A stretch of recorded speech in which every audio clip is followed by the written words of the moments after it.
সম্মানিত হাজিরিন, কুরবানি কবুল হওয়ার জন্য বিশেষ দুইটি শর্ত। কুরবানি আল্লাহ তাআলার দরবারে কবুল হওয়ার জন্য বিশেষ দুইটি শর্ত। এক নম্বর হলো মালে হালালা, দুই নম্বর হলো নিয়তে সহিহা। কুরবানি আল্লাহর দরবারে কবুল হওয়ার জন্য এক নম্বর, যেই মাল দিয়ে, যেই অর্থ দিয়ে আমি কোরবানি দেবো এটা হালাল হতে হবে। কি হতে হবে? হালাল হতে হবে। সুদে, চুরি, অন্য থেকে জোর করে এনে এই সমস্ত হারাম টাকা দিয়ে কোরবানি দিলে কোরবানি হবে না। কোরবানি হবে হালাল মাল হবে। দুই নম্বর নিয়তে সহিহা, বিশুদ্ধ নিয়ত হতে হবে। নিয়ত একমাত্র আমার রবকে সন্তুষ্ট করার জন্য, রবের পক্ষ থেকে আমি বিধানকে পালন করতেছি, এই নিয়তটা থাকতে হবে। নিয়তের ক্ষেত্রে একটা আমরা ভুল করে থাকি, যেটা এমনি তো সাধারণত কোরবানির জন্য যখন পশু ক্রয় করলাম তখনই নিয়ত হয়ে গেছে, এরপরে জবে করার আগে আমাদের দেশে অনেক সময় বলে থাকে যে 3 জনের নামে, 5 জনের নামে, 7 জনের নামে কোরবানি দিচ্ছি, এরকম বলে কি না? যে 1 জন, 3 জন, 5 জন, 7 জনের নামে কোরবানি দিচ্ছি। এই ইস্তেলাহটা, এই পরিভাষাটা হলো গলত, এটা ভুল। আমরা কোরবানি দিব কার নামে? আল্লাহ তাআলার নামে। আর 1 জন, 2 জন, 3 জন, 5 জন, 7 জন এদের পক্ষ থেকে আমরা পরিভাষাটা এভাবে বলবো যে যিনি কোরবানি করতেছে তাকে বলতে পারি এভাবে যে আমি 3 জনের পক্ষ থেকে আল্লাহর নামে কোরবানি দিচ্ছি, 5 জনের পক্ষ থেকে, 7 জনের পক্ষ থেকে আল্লাহর নামে কি দিচ্ছি? কোরবানি দিচ্ছি। এভাবে আমরা বলবো। কথা বুঝে আসছে? এভাবে আমরা নিয়তকে ক্লিয়ার করে নেব। 2 নম্বর মাসালা হলো এই বিষয়টা, আমরা এই মালে হালালা এবং নিয়তে সহিহা, এই দুইটিকে কোরবানি কবুল হওয়ার পূর্ব শর্ত। এখন প্রশ্ন হলো কার কার উপরে কোরবানি ওয়াজিব? এই কোরবানি ওয়াজিব হওয়ার জন্য মোটে মাঠে 5টি শর্ত। কয়টি শর্ত? 5টি শর্ত। 1 নম্বর, মুসলমান হতে হবে, অমুসলিমের উপরে কোরবানি ওয়াজিব নয়। 2 নম্বর, প্রাপ্তবয়স্ক হতে হবে, নাবালিগ শিশুর সম্পদশালী হলো তার উপরে কোরবানি ওয়াজিব নয়। 3 নম্বর, সুস্থ মস্তিষ্ক হতে হবে, পাগলের উপরে কোরবানি ওয়াজিব নয়। 4 নম্বর, স্বাধীন হতে হবে, সে যদি জেলখানায় আবদ্ধ থাকে অথবা কারো গোলাম থাকে তার উপরে কোরবানি ওয়াজিব নয়। 5 নম্বর হলো এই মুকিম হতে হবে, মুসাফির নয়, একজন সফরের হালতে আছে তার উপরে কোরবানি ওয়াজিব নয়। সে যদি তার আবাসস্থলে থাকে তাহলে তার উপরে কোরবানি ওয়াজিব। আর 6 নম্বর শর্ত হলো নেশাব পরিমাণের মালের মালিক হতে হবে। নেশাব পরিমাণ কি? তো নেশাব পরিমাণ হলো যে কারো কাছে কোনো টাকা পয়সা কিছুই নাই, শুধু স্বর্ণ আছে, শুধু কি আছে? স্বর্ণ আছে, তাহলে 7.5 ভরি স্বর্ণ হতে হবে। অথবা তার কাছে কিছুই নাই, শুধু রূপা আছে, তাহলে 52.5 ভরি রূপা হতে হবে। 3 নম্বর অপশন, যে কিছু স্বর্ণ আছে, কিছু রূপা আছে, কিছু টাকা আছে, তাহলে সবগুলার মূল্য হয় স্বর্ণ চাঁদির নেশাব পরিমাণ যদি সমমূল্যের হয় তাহলে তার উপরে কোরবানি ওয়াজিব। হিসাব মতে বর্তমান বাজারে কারো কাছে যদি 85,000 টাকা থাকে তার উপরে কোরবানি ওয়াজিব। কত হাজার টাকা? 85,000 টাকা যদি কারো কাছে থাকে তার উপরে কোরবানি দেওয়া ওয়াজিব। সে কোরবানি অবশ্যই দিতে হবে। যদি কোরবানি যে না দেয় তাহলে সে আল্লাহর দরবারে অবশ্যই গুনাহগার হবে। কথা বুঝে আসছে? 2 নম্বর মাসালা, কোরবানির নেশাবের মেয়াদকাল কয়দিন? জাকাতের আর কোরবানির নেশাবের ব্যবধান আছে। জাকাতের নেশাবের জন্য দীর্ঘ 1 বছর অতিক্রান্ত হতে হবে, আর কোরবানির জন্য 1 বছর নয়। কোরবানির নেশাবের মেয়াদকাল হলো মাত্র 3 দিন, জিলহজের 10, 11, 12। কথা বুঝাচ্ছে? 3 দিন যদি কারো কাছে যদি এই 85,000 টাকা অথবা সমমূল্য যে কোনো স্বর্ণ চাঁদি যদি থাকে তাহলে তার উপরে কোরবানি ওয়াজিব হবে। তাহলে কোরবানির নেশাবকাল কয় দিন? 3 দিন, 10, 11, 12 জিলহজ। আমরা খেয়াল রাখবো। 3 নম্বর মাসালা হলো 3 দিন কোরবানি পশু জবে করা যায়। কয়দিন? 3 দিন। তবে উত্তম কোন দিন? উত্তম হলো 10 জিলহজ, প্রথম দিন। 10 জিলহজ পশুকে জবে করা হলো উত্তম। বিশেষ কোনো কারণে যদি সে প্রথম দিন করতে না পারে, 2য় দিন অথবা 3য় দিন করার অনুমতি রয়েছে, তবে উত্তম হলো প্রথম দিন করা। 4 নম্বর মাসালা হলো কোনো নাবালেগ শিশুর অনেক অর্থ আছে কিন্তু শিশুটা নাবালেগ, তার নামে ব্যাংক ব্যালেন্স আছে, বাড়ি গাড়ি অনেক কিছু সম্পদ আছে, অনেক টাকা পয়সা আছে, তাহলে কি তার উপরে ওয়াজিব? না। নাবালিগ শিশু যতই সম্পদশালী হোক না কেন তার উপরে কোরবানি ওয়াজিব নয়। তবে কেউ যদি তার পক্ষ থেকে যদি কোরবানি দিয়ে দেয় সেটা মুস্তাহাব সওয়াব হবে, গুনাহ হবে না। কথা বুঝে আসছে? তবে তাকে দিতেই হবে, শরীয়তে এরকম বাধ্যতা করেনি। 5 নম্বর মাসালা, কোনো পাগল অনেক সম্পদশালী কিন্তু তার মেন্টালিটি প্রবলেম, মস্তিষ্ক ঠিক নাই, পাগল কিন্তু অনেক অর্থ আছে, তার উপর কি কোরবানি ওয়াজিব? না, পাগলের উপরেও কোরবানি ওয়াজিব নয়, যত সম্পদশালী হোক না কেন তার উপরে কোরবানি ওয়াজিব নয়, সেটা আমরা খেয়াল করব। 6 নম্বর মাসালা, খুব গুরুত্বপূর্ণ একটি মাসালা, কেউ যদি কোরবানির দিনগুলোতে কোরবানি না দেয়, কোরবানি দেওয়ার অনুমতি রয়েছে কয়টি? 3 দিন। এখন 3 দিনের মধ্যে সে যে কোনো কারণে, যে কোনো জরুরতের কারণে, নিজের অসুস্থতা হোক, ব্যক্তিগত সমস্যা হোক, অথবা ইচ্ছা করেই হোক, 3 দিন যদি কোরবানি না দেয় তাহলে কি করবে? কথা বোঝা যাচ্ছে? এর উত্তর হলো যে কেউ যদি কোরবানির 3 দিনের ভিতরে যদি পশু জবে না করে আর পশু যদি কিনে ফেলে তাহলে ওই পশুটা কোরবানির পরে সদকা করে দিবে। অথবা পশু কিনতে পারে নাই কিন্তু তার উপরে কোরবানি ওয়াজিব, তাহলে কোরবানির দিনগুলোর পরে দিয়ে সে সর্বনিম্ন 1 বছরের একটি খাসির সমমূল্য গরিবদের মাঝে সদকা করে দিবে। কথা বুঝে আসছে? মনে করেন 3 দিনের ভিতরে সে পশু কিনতে পারে না, কিনে নাই, ইচ্ছা হোক অনিচ্ছা হোক, এখন 3 দিন পরে যায় কোরবানির, হয়তো কোনো আলেমদের থেকে শুনছে অথবা তার বুঝে আসছে যে কোরবানি দেওয়া উচিত ছিল, আমি দিই নাই, তাহলে কি করবে? মনে করেন সর্বনিম্ন একটা খাসির দাম হলো কমপক্ষে 15,000 টাকা, তাহলে 15,000 টাকা সে কোনো গরিবদের মাঝে সদকা করে দেবে। কথা বুঝে আসছে? সম্মানিত হাজিরিন, 7 নম্বর মাসালা হলো কোন কোন পশু দিয়ে কোরবানি দেওয়া জায়েজ। শরীয়তের মধ্যে অনেক হালাল পশু আছে, এই সব হালাল পশুর মধ্যে থেকে 6 ধরনের হালাল পশু দিয়ে কোরবানি দেওয়া জায়েজ। কয় ধরনের? 6 ধরনের।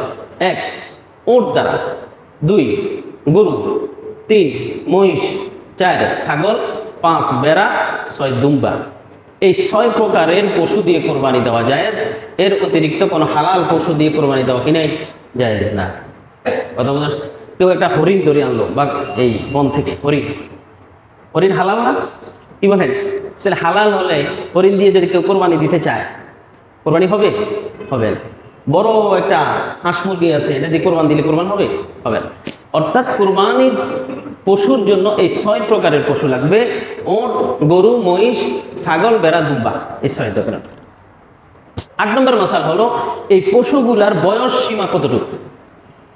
এই পশুগুলার বয়স সীমা কতটুকু খেয়াল করবেন। শরীয়তে ওটের জন্য 5 বছর, ওটের জন্য কয় বছর? 5 বছর।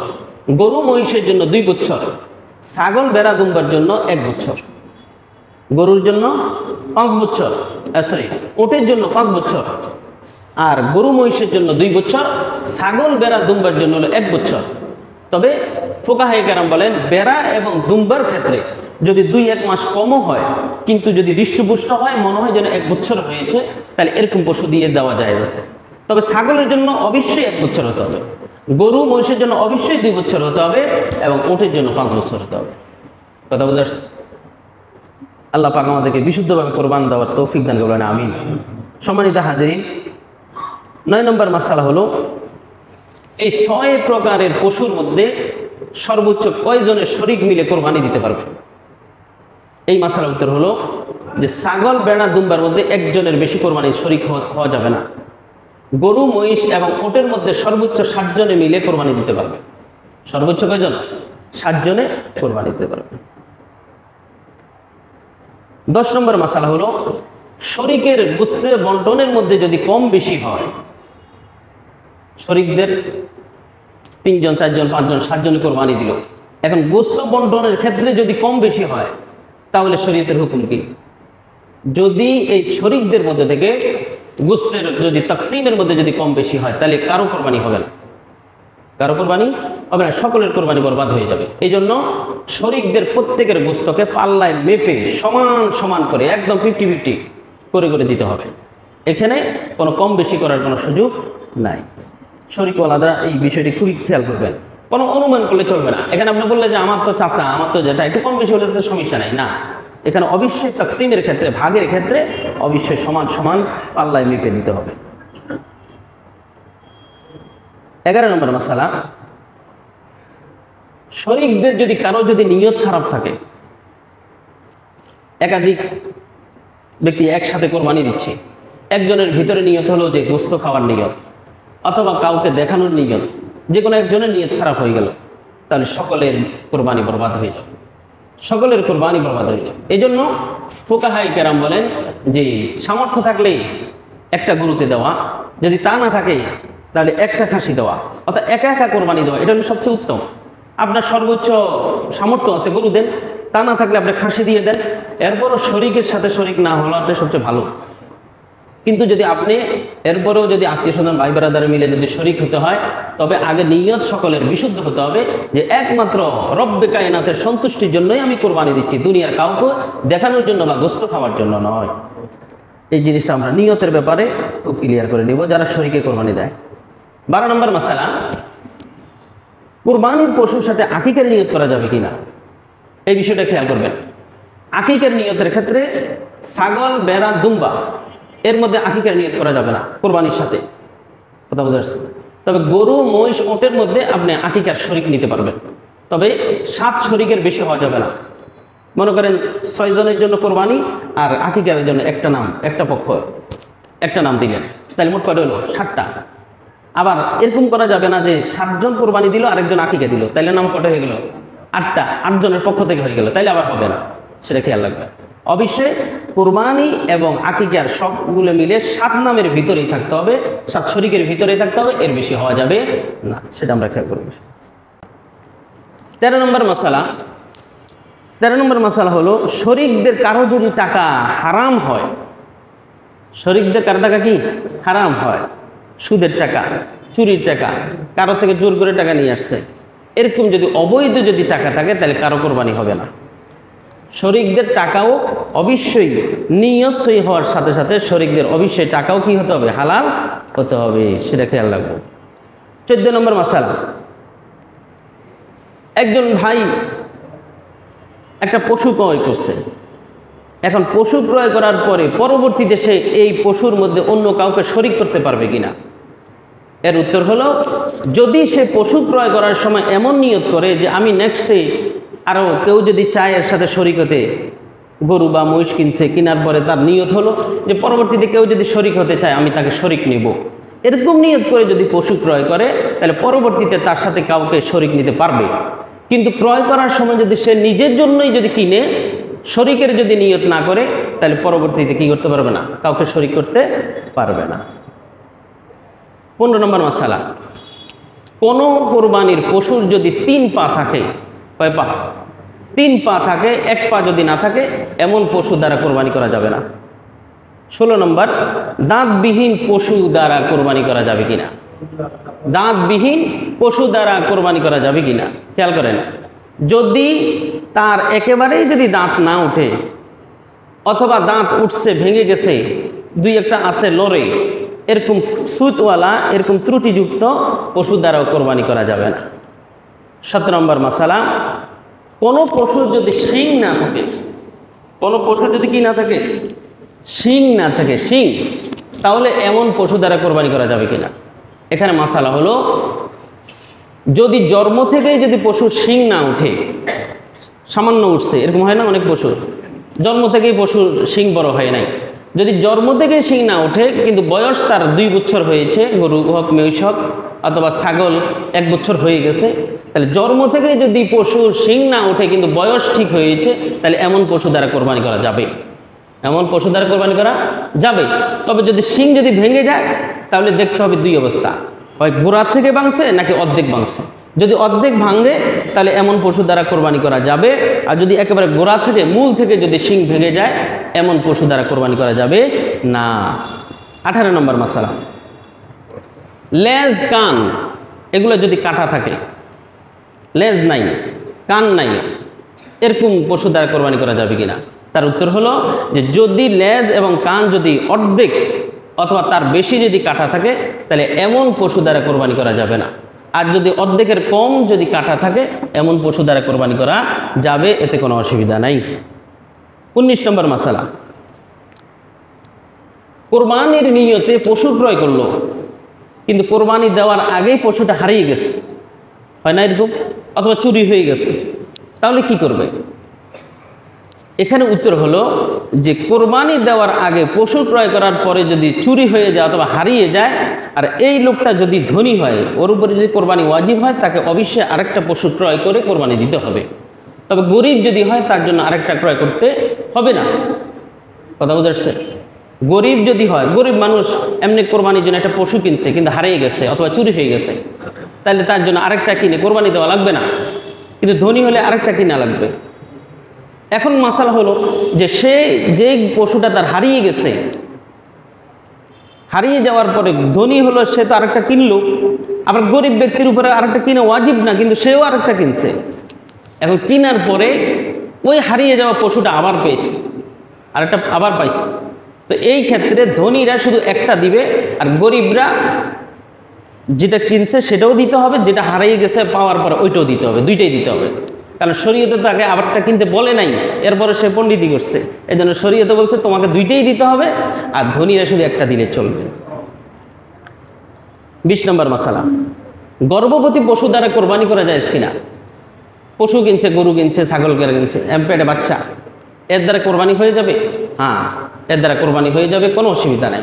গর্ভবতী এটা ইচ্ছে করে কিনা মাকরু, তবে অনিচ্ছাকৃত যদি গর্ভবতী কোনো বাচ্চা ভিতরে থেকে যায় তাহলে কোরবানি হয়ে যাবে। আর মাসাল হলো যে বাচ্চাটাকে পেয়েছে ওটাকেও জবে করে দিবে, চাইলে ওটা খাইতে পারে, চাইলে ফেলে দিতে পারে।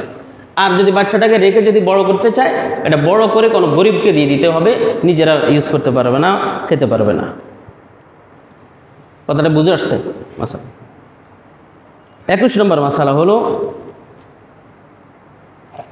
পশুর বয়স সীমা। পশু ক্রয় করার সময় মালিক বয়স ঠিকই বলছে, কিন্তু বাস্তবে কিন্তু বয়স ঠিক নেই।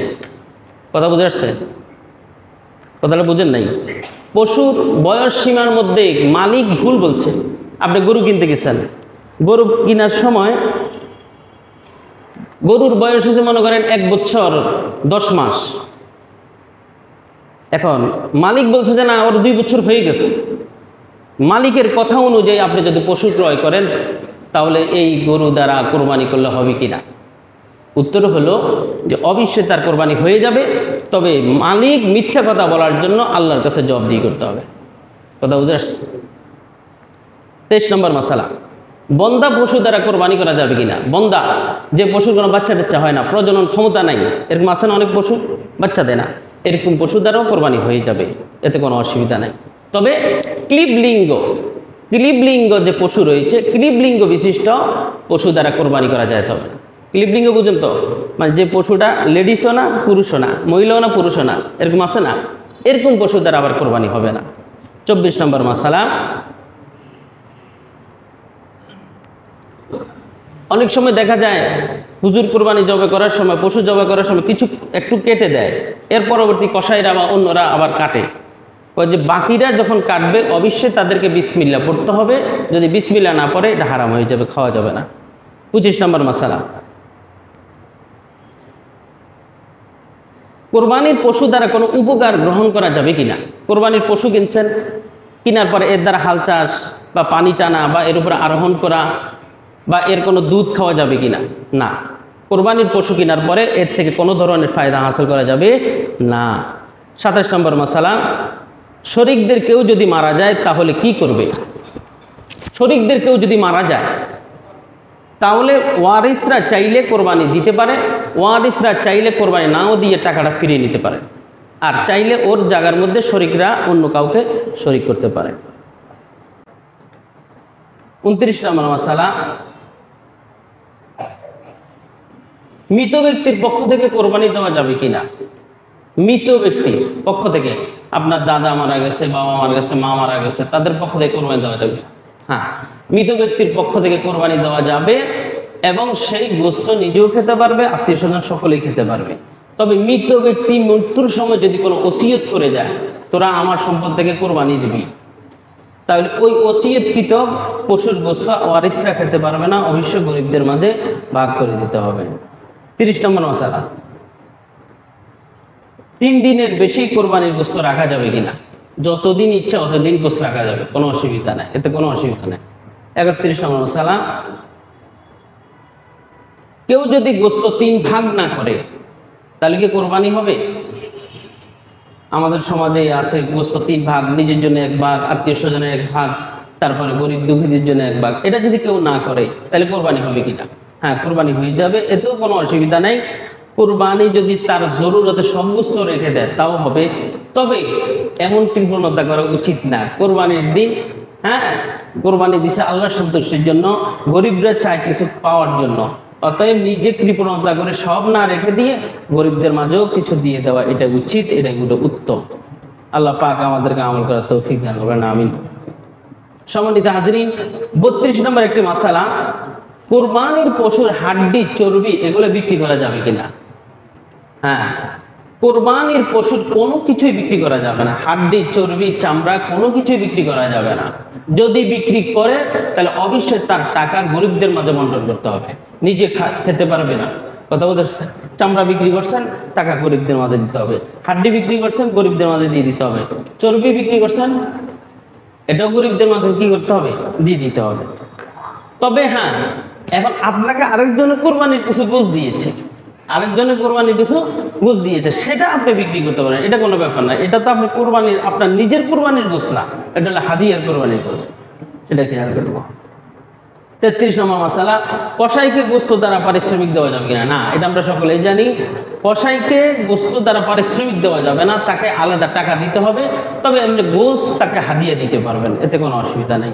34 নম্বর মাসালা, পশুকে পশুর সামনে জবাই করা যাবে কিনা? পশুকে পশুর সামনে জবাই করা উচিত না, রাসূলুল্লাহ সাল্লাল্লাহু আলাইহি ওয়াসাল্লাম নিষেধ করেছেন, তবে জায়েজ আছে, অসুবিধা নেই। 35 নম্বর, কোরবানির গোশত অন্য ধর্মাবলম্বীদেরকে দেওয়া যাবে কিনা? কোরবানির গোশত অন্য ধর্মাবলম্বীদেরকে দেওয়া যাবে না, যাবে, এতে কোনো অসুবিধা নেই। কোরবানির গোশত যে কোনো ধর্মাবলম্বীদেরকে দিতে পারবেন, কোনো অসুবিধা নেই। 36 নম্বর মাসালা, মুসাফিরের উপর কোরবানি ওয়াজিব কিনা? না, মুসাফিরের উপরে কোরবানি ওয়াজিব নয়। 37 নম্বর মাসালা, যদি কেউ অন্যের পক্ষ থেকে কোরবানি দেয় তার হুকুম কি?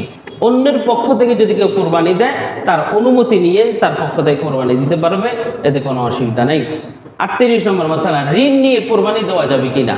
ঋণ নিয়ে কোরবানি দেওয়া অবশ্যই জায়েজ, এবং ঋণ নিয়ে কোরবানি যদি তার সামর্থ্য না থাকে ঋণ নিয়ে কোরবানি দিতে পারবে। আবার হাদিসে এরকমও আছে যে আল্লাহ তাআলা তার ঋণ পরিশোধের ব্যবস্থা করে দিবে ইনশাআল্লাহ। তবে সাবধান, ঋণ নিতে গিয়ে কোনো সুদের উপরে টাকা নিয়ে, কিস্তির উপরে টাকা নিয়ে কোরবানি দেওয়া যাবে না, সেটা খেয়াল রাখবেন। 39 নম্বর মাসালা, হাজিরা যদি মুসাফির থাকে তাদের উপর কোরবানি ওয়াজিব না। যদি হাজিরা মুসাফির হয়, যেহেতু সব হাজিরাই 15 দিনের অধিক সেখানে থাকার নিয়ত করে, যদি 15 দিনের কমে যদি সফরে যায় তাহলে তাদের উপর ওয়াজিব না। সম্মানিত হাজিরিন, 41 নম্বর মাসালা, নবীজির পক্ষ থেকে কোরবানি দেওয়া যাবে না। জি, নবীজির পক্ষ থেকে কোরবানি দেওয়া যাবে, এতে কোনো অসুবিধা নাই। 42 নম্বর মাসালা, খাসিকৃত পশু দ্বারা কোরবানি করা যাবে কিনা? জি, খাসিকৃত পশু দ্বারা কোরবানি করা যাবে, এতে কোনো অসুবিধা নাই। খাসি তার অন্ডকোষ কেটে ফেলা এটা কোনো আইব না। যেই ত্রুটি, একটা জিনিস খেয়াল রাখবেন, যেই ত্রুটির কারণে পশুর মান এবং দাম কমে যায়, এরকম ত্রুটির কারণে কোরবানি দেওয়া জায়েজ নাই। তবে যে ত্রুটির কারণে সে আরো হৃষ্টপুষ্ট হয়, দাম বাড়ে যায়, এরকম ত্রুটি দ্বারা কোরবানি দেওয়া যাবে, কোনো অসুবিধা নেই। খাসির অন্ডকোষ কাটার দ্বারা সে আরো হৃষ্টপুষ্ট হয়, দাম বেড়ে যায়, এই জন্য খাসি দ্বারা কোরবানি দিতে কোনো অসুবিধা নাই। 43 নম্বর মাসালা, প্রবাসীর পক্ষ থেকে কোরবানি দেওয়া যাবে না। জি, প্রবাসী যেখানে থাকুক না কেন, বাংলাদেশে চাইলে তার বাড়িতে তার পক্ষ থেকে কোরবানি দিতে পারবেন, এতে কোনো অসুবিধা নেই। 44 নম্বর মাসালা, পশুর চামড়ার হুকুম কি? পশুর চামড়ার হুকুম হলো চাইলে নিজে ইউজ করতে পারবে শুকাইয়া, আর যদি বিক্রি করে দেয় তার মূল্য অবশ্যই গরিবদের মাঝে বন্টন করে দিবে। 45 নম্বর মাসালা, জবাইকারীকে পারিশ্রমিক দেওয়া যাবে কিনা? জি, অবশ্যই। যিনি জবাই করবেন তাকে অবশ্যই পারিশ্রমিক দিতে হবে, এবং আমাদের সমাজে যত যিনি জবাই করেন উনি সম্মানিত ব্যক্তি, ইমাম সাহেব, খতিব সাহেবরাই করেন, এবং তাদেরকে উত্তম একটা পারিশ্রমিক দেওয়া এটা উচিত তার সম্মান অনুযায়ী। 46 নম্বর মাসালা, কোরবানির দিন হাঁস মুরগি জবাই করা যাবে কিনা? কোরবানির দিন হাঁস মুরগি অবশ্যই যে কোনো হালাল পশু জবাই করতে পারবেন, তবে কোরবানির নিয়তে না। আপনার বড় একটা হাঁস আছে, মুরগি আছে, আপনি কোরবানির নিয়তে যদি জবে করেন এটা মাকরুহ হবে। এটা কি হবে? মাকরুহ হবে, কোরবানির নিয়তে দেওয়া যাবে না। সম্মানিত হাজিরিন, সর্বশেষ দুইটি মাসালা শেষ করছি। বেনামাজির পক্ষ থেকে বেনামাজি যদি কোরবানি দেয় তার কোরবানি হবে কি? অবশ্যই। কোরবানি এক ইবাদত, নামাজ আর এক ইবাদত। সে যদি নামাজ না পড়ে এর জন্য আল্লাহর কাছে জবাবদিহি করবে, কিন্তু কোরবানি দিলে তার কোরবানি হয়ে যাবে, এতে কোনো অসুবিধা নেই। 48 নম্বর মাসালা, সুদী ব্যক্তি যদি কোরবানি দেয় তাহলে সুদী ব্যক্তির কোরবানি হবে কি? হ্যাঁ, যদি সুদী ব্যক্তি আমরা সুদ খায় কিন্তু কোরবানি দিয়েছে তার পারিশ্রমিক হালাল টাকা দিয়ে, তাহলে কোরবানি হয়ে যাবে। তবে সুদ মিশ্রিত যদি টাকা থাকে তাহলে কোরবানি হবে না। আল্লাহ পাক আমাদের সকলকে বিশুদ্ধভাবে আল্লাহর সন্তুষ্টির জন্য কোরবানি করার তৌফিক দান করবেন। আমিন। ওয়া আখির দাওয়ানা আলহামদুলিল্লাহি রাব্বিল আলামিন।